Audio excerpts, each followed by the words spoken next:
Γεια σας, είμαστε μαθητές της Σίγμα Ταυτάξης του 3ου Δημοτικού Σχολείου Αιγείου. Σήμερα θα μιλήσουμε για κάτι που κάνει τον κόσμο πιο ανθρώπινο, πιο ζεστό. Για την ενσυναίσθηση. Τη δύναμη να μπαίνεις για λίγο στη θέση του άλλου και να νιώθεις αυτό που νιώθει.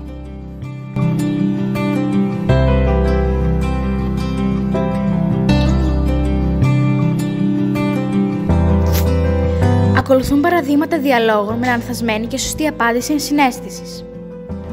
Σήμερα κανείς δεν με διάλεξε για την ομάδα. Έλα μωρέ, δεν πειράζει.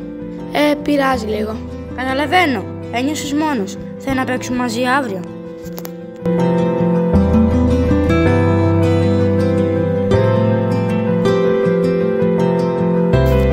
Η φίλη μου δεν μου μιλάει καθόλου σήμερα. Μην ασχολείσαι, άστη. Μα μου λείπει. Ακούγεται ότι στεναχωρήθηκες. Θες να της μιλήσουμε μαζί?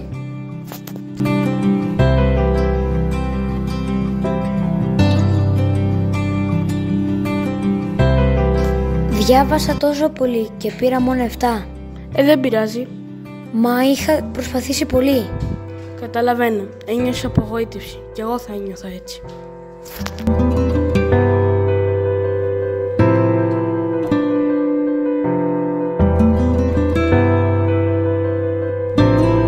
Όταν κάποιος σε ακούει με ενσυναίσθηση, είναι σαν να βλέπεις τα συναισθήματά σου σε καθρέφτη.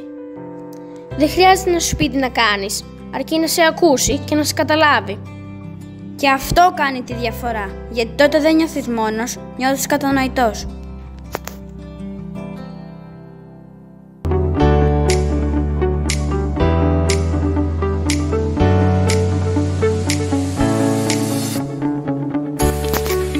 Η ενσυναίσθηση είναι να ακούς με την καρδιά.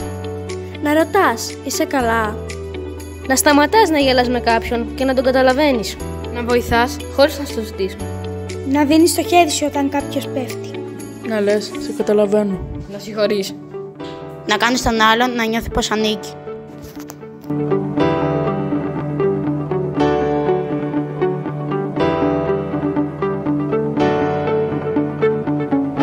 Αν όλοι προσπαθούσαμε λίγο περισσότερο να μπούμε στη θέση του άλλου, ο κόσμος μας θα γινόταν πιο φιλικός, πιο ήσυχος, πιο ανθρώπινος. Γιατί η ενσυναίσθηση ξεκινά από ένα απλό